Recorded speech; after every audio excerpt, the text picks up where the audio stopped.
Chi, syempre sobrang successful yung Can't Buy Me Love. What's next kay Chi? Ate Gage, ano next? Nawala siya. Ayun.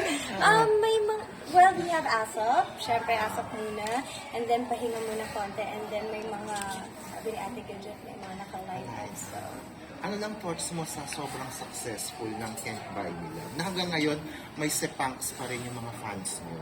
nakakatawa kasi hindi lang kami nandito sa journey na to pati yung mga nanonood.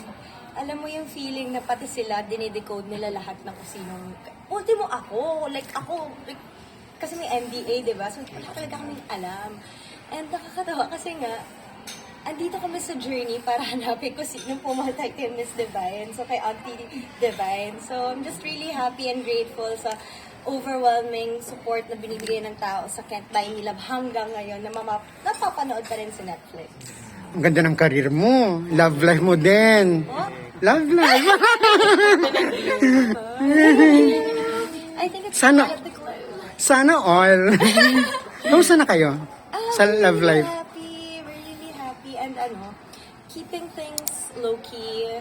Siyempre, first time ko din na, like, siyempre, we know naman na he's already Jay Cuenca, but to think na parang nire-respeto niya yung gusto kong mangyari, yung time. Siyempre, I just don't want to be Jay Cuenca's someone or significant other. So, he's very respectful sa aspect na yan and I'm really happy.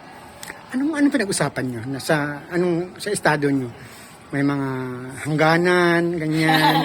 Ano ba dapat ang pwedeng isa publiko?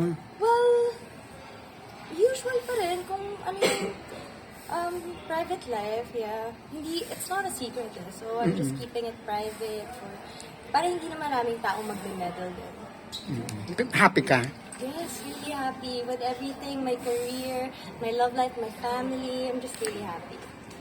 My management lahat with skincare. I'm just really happy lahat sa blessings na binibigay. And andito po kayo ngayon. Salamat dahil part po kayo ng journey.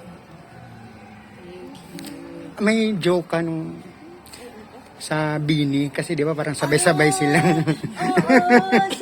Super nakakatawa kasi I've seen them grow. I've seen the hardship na pinaghirapan talaga nila ito. So, ako yung parang proud ate for them kasi finally may platform ng P-pop and na yung kultura natin. Finally, proud Filipino talaga tayo.